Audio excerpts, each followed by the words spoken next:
السلام علیکم ورحمۃ اللہ. میں ہوں میاں عرفان خالد, ڈسٹرکٹ راجن پور سے. یہ پکنک پر کاشت ہماری گندم ہے, جسے ہم نے 27 اکتوبر کو کاشت کیا تھا, اور آج 15 دسمبر ہے. اور اس وقت تک اس کو کاشت کے بعد, یعنی کہ ایک تو کاشت والا پانی لگا تھا اور اس کے بعد اس کو ایک پانی لگ چکا ہے. اور اس کی جو پہلی پروننگ ہوئی ہے وہ 19 نومبر کو ہوئی ہے, اور سیکنڈ پروننگ جو ہے وہ اس کی 3 اور 4 دسمبر کو ہوئی ہے. تو اس کے بعد ہم نے ڈاکٹر صاحب سے مشورہ کیا تھا, اور اس کے بعد انہوں نے پروننگ سے نیکسٹ منع کر دیا.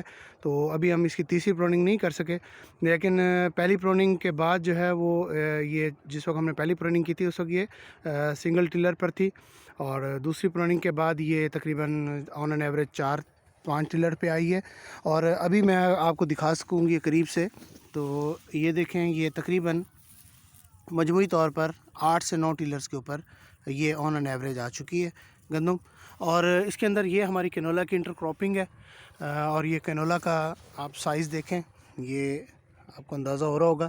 تو یہ کینولا کی انٹر کراپنگ ہے اس کے اندر, اور اس کو ہم نے 2 فٹ کے فاصلے کے اوپر کینولا کا ہم نے بیڈ کی جو اپنا غربی سائڈ ہے اس کے اوپر ہم نے اس کا چوپا لگایا تھا. اور الحمدللہ کینولا کی گروتھ بھی بہت زبردست ہے. اور اس کے بالکل ساتھ جو ہے یہ ہماری کنونشنل طریقے سے کاشت ہے گندم, اور اس کے اندر جو ہے انہوں نے اس کے اندر بھی کینولا تھوڑا بہت اگا ہوا ہے, اور انہوں نے جو ہے نا اس کو سپرے نہیں کیا ابھی تک. ان کا بھی یہی خیال ہے کہ جیسے ہم کینولا جو ہے نا اس کے اندر انٹر کراپنگ کی مدد سے پکانے کی کوشش کر رہے ہیں, تو شاید یہ بھی پک آئے گا. تو ڈیفینیٹ بات ہے, ضرور پکے گا. لیکن یہ ہے کہ اس کے ساتھ ساتھ ان کا یہ ڈس ایڈوانٹیج ہے اس کے اندر کہ اس کے اندر چوڑے پتوں والا جو دوسرا گند ہے, جسٹ لائک پالک, جنگلی پالک اور دیگر چیزیں بھی ہیں.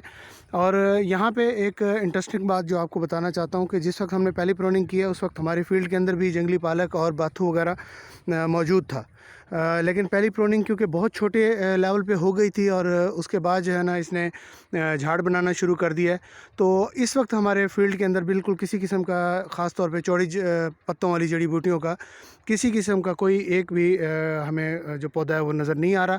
اور اوپر سے گندم نے جو ہے نا اب اس کو ڈھانپ دیا ہے مکمل طور پہ بیڈ کو, اور ہوپ فلی انشاءاللہ آگے بھی اس سے جان چھوٹ جائے گی.